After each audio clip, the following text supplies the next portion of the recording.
Movie के शुरू में हम देखते हैं कि एक लंबे सफेद बालों वाली लड़की रोड पर पेंट कर रही होती है और फिर हम एक आदमी को देखते हैं जो सुबह उठकर शेव कर रहा होता है और टीवी पर एक फाइट लगी होती है। फिर वो तैयार होके बाहर निकलता है और रोड पर उसकी टक्कर उसी लड़की से होती है जो हमें शुरू में दिखाई गई। उसके बाद ये आदमी, जिसका नाम यूजी होता है, एक अपार्टमेंट में जाता है तो नॉक करता है और नॉक करने पर एक लड़का बाहर आता है जिससे यूजी पैसे मांगता है, पर वो कहता है कि मैं बिल्कुल ब्रोक हूँ, यानी मेरे पास तो पैसे ही नहीं है। यूजी एक और जगह जाता है और वहाँ भी बिल्स की पेमेंट मांगता है, लेकिन वो आदमी काफी बूढ़ा होता है और ऊंचा सुनता है। यूजी तंग आकर वहाँ से चला जाता है और लोन लेने के लिए मशीन से पैसे निकलवाता है। एकदम उसके पेट में दर्द होने लगती है और वो गिर जाता है। फिर हम देखते हैं कि यूजी अपने बॉस को वही पैसे जाकर देता है जो उसने लोन मशीन से निकलवाए थे। उसका बॉस उसे कहता है कि अगर तुम्हें ये जॉब चाहिए तो और पैसे कलेक्ट करके लाओ और अपना गोल सेट करो। फिर वो उससे पूछता है कि तुम्हारा गोल क्या है।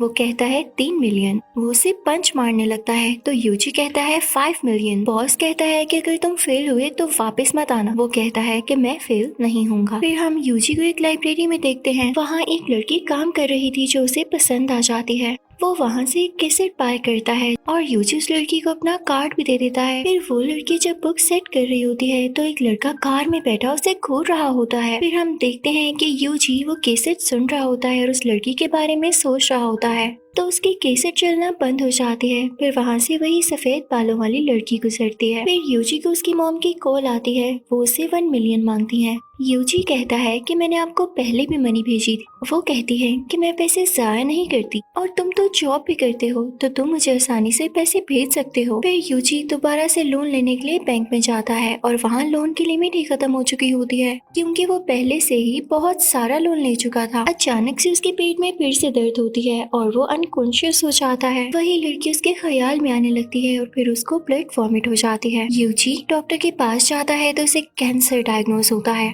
तो डॉक्टर कहता है कि शायद आपके पास अब सिर्फ एक ही मंथ बाकी बचा है। वो ये सुनकर उदास हो जाता है। फिर उसे बॉस की कॉल आती है और वो भी उसे कहता है कि मुझे पैसे चाहिए, फिर चाहे तुम जिंदा लाओ या मुर्दा, यानी तुम मरो या जियो, मुझे सिर्फ पैसों से फर्क पड़ता है। रास्ते में यूजी को फिर से वही लड़की नजर आती है और वो उसे घूरना शुरू हो जाती है। साथ ही साथ वो गुनगुना भी रही होती है। यूजी लोगों के घरों में जाकर जबरदस्ती पैसे लेने लगता है क्योंकि वो बहुत परेशान होता है। फिर हम देखते हैं कि जब वो लड़की अपनी जॉब से फ्री होकर घर जा रही होती है तो वही कार वाला लड़का उसको तंग करता है तो यूजी उसको देख लेता है। वो लड़की हेल्प मांगती है। इतने में ही यहाँ पर पुलिस ऑफिसर आ जाता है और उस लड़के को गाड़ी गलत जगह खड़े करने पर डांटता है और उससे मना करता है। फिर वो लड़की यूजी को थैंक्स बोलती है और कहती है कि आप तो वही हैं जो कॉमेडी वाली केसेट्स लेने आते हैं और आपने मुझे अपना कार्ड भी दिया। वो उससे ये भी पूछती है कि आप यहाँ कैसे। यूजी कहता है कि मैं किसी काउरोमिता नाम की लड़की को ढूंढ रहा हूँ जो इसी एरिया में रहती है। वो लड़की कहती है ये तो मेरा ही नाम है जिसे तुम ढूंढ रहे हो, ये तो मैं ही हूँ। इस लड़की ने भी यूजी से पैसे लिए हुए थे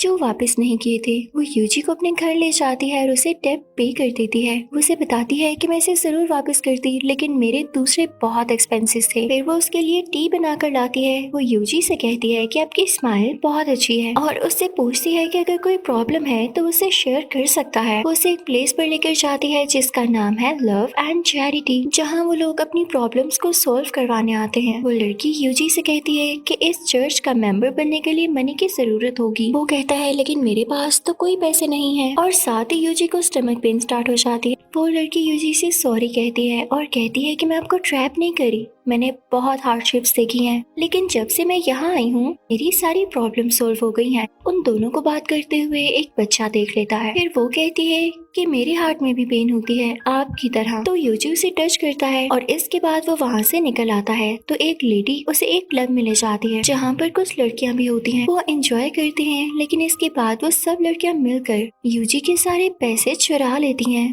और फिर यूजी को बाहर धक्का दे देती हैं। वो बच्चा जो चर्च में था वो यूजी को 2 बार पाँव से मारता है। यूजी उसको स्लैप करने लगता है। कई कपल उसे ऐसा करता देखकर पुलिस को जोर जोर से आवाज देने लगते हैं कि ये आदमी एक बच्चे की जान ले रहा है। यूजी वहाँ से भाग जाता है। वो लड़की उसको ढूंढ रही थी। पुलिस उसका पीछा करती है और वो पुलिस ऑफिसर्स फाइटर्स को वहाँ बुला लेता है और फिर हम आसमान से एक चीज उभरती हुई देखते हैं। यानी आसमान पर वो चीज नजर आती है जो कि एक ग्लास वॉल थी और उस सफेद बालों वाली लड़की के साथ उस जैसी एक और लड़की थी। वो दोनों आसमान की तरफ इशारा करती हैं तो एकदम से एक ब्लास्ट होता है और सबके बॉडी पार्ट्स अलग हो जाते हैं। न्यूज में बताते हैं कि ये भी कोई रेडिएशन हैजर्ड था और अभी कुछ लोग उस वॉल में ट्रैप्ड हैं। इसके बाद हम देखते हैं कि यूजी एक जेल जैसी जगह पर था। जब उसे होश आती है तो वो देखता है कि एक कमरे में से चिल्लाने की आवाजें आ रही हैं और उसी कमरे से वो सफेद बालों वाली लड़की निकलती है, लेकिन वो कोई ह्यूमन नहीं बल्कि एक रोबोट थी। वो जब खुद को यूजी के सामने रिवील करती है तो उसकी बॉडी पार्ट्स अलग हो जाते हैं और हर जगह फैल जाते हैं। वो मशीन्स ह्यूमन के फ्लैश से ही बनती हैं। वो हर पार्ट एक ह्यूमन को मारेगा और उससे एक न्यू मशीन बनेगी। उसका एक पार्ट उस लड़के के सर पर जाकर लग जाता और उसमें से एक प्लेट टाइप चीज निकलकर उसके बॉडी पार्ट्स अलग कर देती है और उसके इंटेस्टाइन्स बाहर आ जाती हैं। ये रोबोट स्पेस से आए थे और स्पेस में कोई ऐसी ताकत थी जो इन पार्ट्स को कंट्रोल कर रही थी। यूजी के हेड पर भी वही रोबोटिक पार्ट आकर लग जाता है और उसके बॉडी पार्ट्स भी रोबोट्स जैसे बन जाते हैं। उसके माइंड में होता है कि उसे कावरू को रेस्क्यू करना है। वो उन फाइटर्स से लड़ता है और कावरू को बचाने के लिए निकल जाता है। फिर यूजी दो लोगों को लड़ते हुए देखता है। उन रोबोटिक पार्ट्स ने सबको अंधा कर दिया था, लेकिन यूजी ब्लाइंड नहीं था, इसलिए वो देख सकता था। उसने देखा जब उनमें से एक मर जाता है तो दूसरा उसके अंदर से एक पैरासाइट निकलता है। इससे उसको पता चला कि सारा कुछ इस पैरासाइट की वजह से है। अगर इसको मार दिया जाए तो ये सारे रोबोट से खत्म हो जाएंगे। यूजी उन सब लोगों को देखता है जिन्होंने उसे पैसे मांगे थे और उसको ब्लैकमेल किया था। उसका बॉस एक लड़की के साथ उन्हीं रोबोट्स का शिकार हो गए थे। वो किसी मासूम लड़के को मार रहे थे तो यूजी वहाँ जाकर उनसे लड़ता है, लेकिन उसका बॉस फिर जिंदा हो जाता है। वो सब लोग जिन्होंने यूजी के साथ बुरा किया था, यूजी उनको मार देता है। यूजी उनके पास जाता है और कावरू को डोर खोलने से रोक देता है। अचानक से वहाँ वही लड़का आ जाता है जिसने कावरू के साथ गलत करने की कोशिश की थी। वो भी इस पैरासाइट से अफेक्टेड था। उसने उस बच्चे को भी मार दिया और कावरू और उस छोटी बच्ची को पकड़ लिया। फिर हम देखते हैं वो फाइटर्स लोगों को रेस्क्यू करने का सोचते हैं। उनका लीडर कहता है कि अब हम लोग पुलिस ऑफिसर्स नहीं बल्कि सेवियर्स हैं, हमें लोगों को बचाना होगा। वो लड़का कावरू और बच्ची को लेकर जा रहा होता है तो यूजी भी उनके पीछे आ जाता है। यूजी कावरू से कहता है कि मैं तुम्हें बचा लूंगा। कावरू कहती है कि मुझे सिर्फ चर्च की फिक्र है, हमें उसे बचाना होगा। फिर हम देखते हैं कि वो ऑफिसर्स उसी क्लब में जाते हैं जहाँ यूजी गया था। वहाँ भी वो सब लड़कियां उस पैरासाइट से इन्फेक्टेड थीं। वो उनसे फाइट करना शुरू हो जाती हैं और दूसरी तरफ यूजी उस लड़के से कावरू को बचा रहा था। वो यूजी को जोर से फेंकता है और वो खिड़की से क्लब में जाके गिरता है। वहाँ वो ऑफिसर्स को उस लड़की से बचा लेता है और फिर वो सब मिलके फाइट करते हैं। वो अपनी फाइटिंग स्किल से उनको एक एक करके मार देते हैं, लेकिन उनमें से एक लड़की मरी नहीं होती। वो फिर से अटैक कर देती है। उधर कावरू उस लड़के को चर्च की तरफ लेकर जाती है और वो लाइब्रेरियन हिम्मत हार जाता है तो कावरू उसे बातों में लगा लेती है ताकि वो होश में रहे। वो लोग चर्च पहुंच जाते हैं तो वो लड़की देखती है कि वहाँ का गुरु भी पैरासाइट से इन्फेक्टेड था और सबको मार चुका था। कावरू उस लाइब्रेरियन के ऊपर जंप करके खुद को बचा लेती है। वहाँ फाइटर्स का लीडर मर जाता है और मरने से पहले यूजी से कहता है कि वो कावरू को बचा ले। फिर हम देखते हैं कि वो लाइब्रेरियन भी मर जाता है और वो लोग जो इन्फेक्टेड नहीं थे एक जगह पर जमा हो जाते हैं और वहाँ एक लड़की आती है और उस ग्लास वॉल पर हाथ रखती है और सोचती है कि ये मेरी रियलिटी नहीं है, तो सब दोबारा जिंदा हो जाती है। वहाँ कावरू उस बच्ची को समझाती है कि हमें इस मुसीबत यानी ट्रबल के लिए गॉड ने चूज किया है और हम इसे बच के निकल भी जाएंगे। वो बच्ची कहती है कि कोई गॉड ये नहीं करेगा, ये सब शैतान ने किया है। कावरू और वो बच्ची जहाँ छुपे होते हैं वहाँ एक रोबोटिक पार्ट उनको भी अटैक कर देता है। फिर यूजी और फाइटर्स कावरू को बचाने वहाँ आते हैं तो वो लड़का पैरासाइट को स्मेल करके और भी स्ट्रॉन्ग हो जाता है और वेपन्स डेवलप कर लेता है। यूजी कावरू को देखने जाता है तो देखता है कि वो दोनों भी अफेक्टेड थे। वो यूजी से कहती है कि मुझे मार दो तो यूजी उसके पैरासाइट को मार देता है। उस ग्लास वॉल पर सब लोग हाथ रखते हैं तो वो भी खत्म हो जाती है और इसी तरह ये मूवी यहीं पर एंड हो जाती है।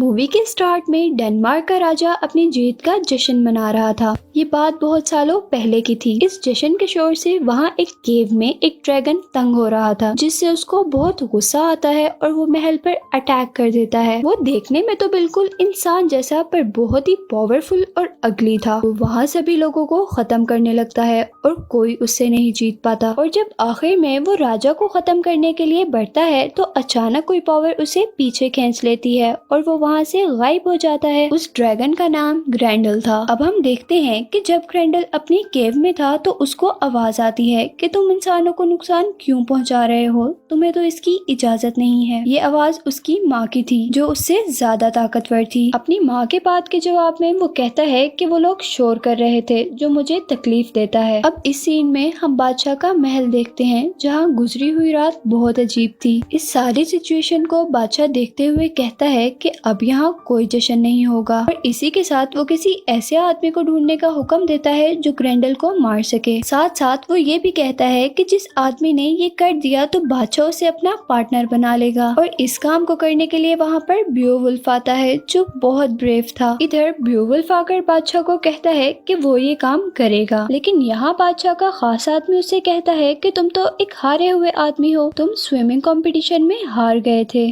बियोवुल्फ इस बात को सुनते हुए अपनी कहानी बताता है कि जब वो लोग स्विमिंग कर रहे थे तो तब एक तूफान आया था और इसी के साथ बहुत सारे वाटर ड्रैगन भी। वो बताता है कि मैंने सबको अपनी तलवार से मार दिया और आखिर में जब मैं जीतने ही वाला था तो एक बहुत बड़े ड्रैगन ने मुझे नीचे खींच लिया। लेकिन ये आखिरी बात झूठ थी क्योंकि वो आखिरी कोई ड्रैगन नहीं बल्कि एक मरमेड थी जो बहुत ही खूबसूरत थी और यही उसके हारने की वजह बनी थी। अब दोबारा बादशाह बियोवुल्फ से बात करता है और कहता है कि अगर तुमने उसे मार दिया तो तुम्हें तोहफे में ये हॉर्न दिया जाएगा। इसी के साथ बादशाह उसे एक टिप देता है कि अगर तुमने किसी ड्रैगन को मारना हो तो उसके दिल पर वार करो जो कि उसकी नेक साइड पर होता है। दूसरी तरफ बियोवुल्फ बादशाह के पास खड़ी गाना गाती हुई मलका को पसंद करने लगता है और यहाँ सबके वहाँ से चले जाने के बाद मलका उसे बताती है कि ग्रैंडल बादशाह का ही बेटा है, इसीलिए वो अपने फादर को नहीं मार सका। इसके बाद बियोवुल्फ सबसे कहता है कि जश्न जितना शोर किया जाए ताकि वहाँ पर ग्रैंडल आ जाए और ऐसा ही होता है, वहाँ पर ग्रैंडल आ जाता है।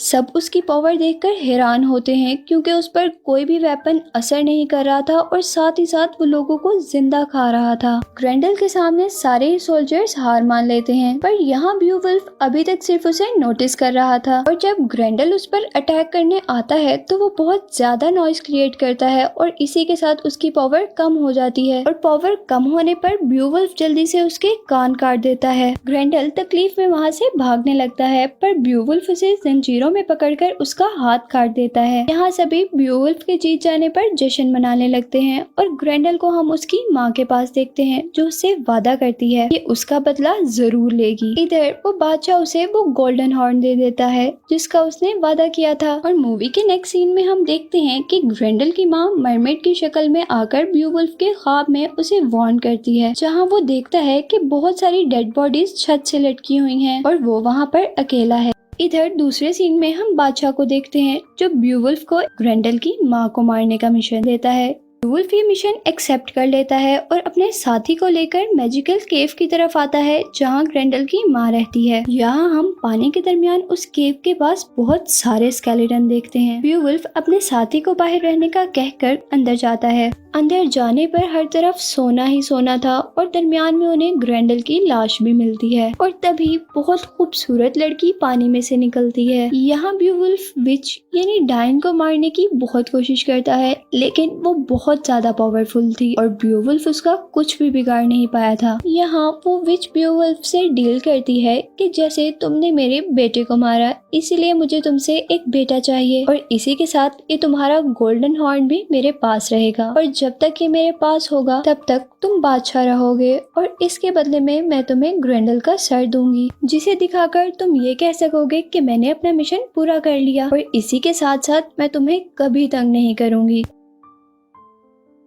यहाँ बियोवुल्फ बिल्कुल ऐसा ही करता है और ग्रैंडल का सर दिखाकर सबको कहता है कि मैंने अपना मिशन कंप्लीट कर लिया और इसी के साथ अपनी फेक स्टोरी सुनाकर सबको बिलीव दिलवा देता है। इधर बादशाह दोबारा अकेले में बियोवुल्फ से मिशन के बारे में सवाल करता है। इधर बियोवुल्फ दोबारा झूठ बोल देता है जिस पर बादशाह कहता है कि मुझे कोई फर्क नहीं पड़ता कि तुम उसे मार दो या तुम्हारी उससे डील हो गई, मुझे सिर्फ इस चीज से फर्क पड़ता है कि ग्रैंडल के मर जाने पर मेरी सजा खत्म हो गई है। और दूसरी तरफ हम देखते हैं कि बादशाह अपनी सारी सल्तनत और मलका ब्यूवुल्फ के नाम करने का ऐलान करता है और इसके बाद एक मीनार से कूदकर सुसाइड कर लेता है और बादशाह के कहने के मुताबिक उसके मरने के बाद ब्यूवुल्फ को बादशाह बना दिया जाता है। अब ब्यूवुल्फ एक बादशाह था और इसी दौरान वो बहुत सारी वॉर में भी पार्टिसिपेट करता है और सभी को जीत जाता है। पर अब वो बूढ़ा हो रहा था और उसे इस बात की टेंशन थी कि अब किसी भी वक्त उसकी डील खत्म हो सकती थी और उसका ड्रैगन बेटा कभी भी आके इस किंगडम को खत्म कर सकता है। इसके बाद नेक्स्ट सीन में हम देखते हैं कि बादशाह के पास वही गोल्डन हॉर्न था जो उसने उस दिन विच को दे दिया था। इसको देखकर वो समझ जाता है कि डील खत्म हो गई और अब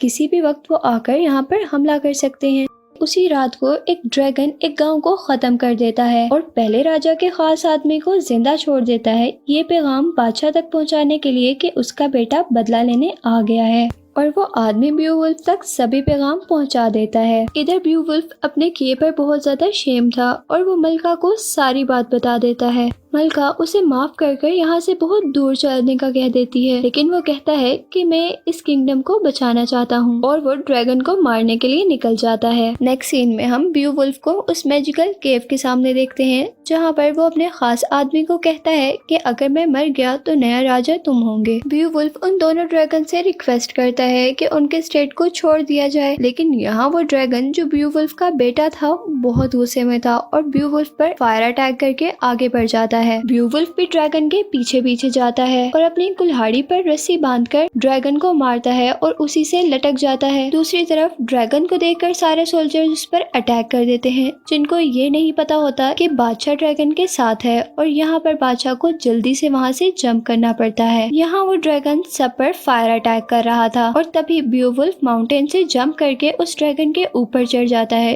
ड्रैगन उसे पीछे छुड़ाने की बहुत कोशिश करता है, इवन के वो पानी तक चला जाता है, पर ब्यूवुल्फ उसे नहीं छोड़ता। ड्रैगन अब गांव और रानियों को खत्म ही करने वाला था कि ब्यूवुल्फ को उसकी गर्दन पर कुछ लाइट नजर आती है। उस लाइट को देखकर ब्यूवुल्फ को पहले राजा की सारी बातें याद आती हैं। ब्यूवुल्फ जल्दी से उसकी नेक पर अटैक करता है और उसकी पावर कम कर देता है, लेकिन यहाँ पर ड्रैगन की पावर फिर भी ज्यादा कम नहीं हुई होती। ब्यूवुल्फ उसके दिल पर अटैक करना चाहता था, लेकिन उसकी तलवार छोटी थी। इधर ब्यूवुल्फ अपने दूसरे हाथ को काटते हुए ड्रैगन का दिल निकाल लेता है, जिससे ड्रैगन खत्म हो जाता है। मरते हुए ब्यूवुल्फ अपना सारा झूठ अपने दोस्त को बता देता है, लेकिन उसके बहुत अच्छा होने की वजह से उसके झूठ को झूठ ही रहने दिया जाता है। इधर ब्यूवुल्फ की ब्रेवरी के रिकॉर्ड उसे एक शिप में डाला जाता है और जला दिया जाता है, लेकिन ब्यूवुल्फ की बॉडी वो विच पानी में ले जाती है। और इसी के साथ मूवी के एंड पे हम देखते हैं कि वो विच नए राजा को भी अपने जाल में ट्रैप करने की कोशिश कर रही थी और मूवी यहाँ पर एंड हो जाती है।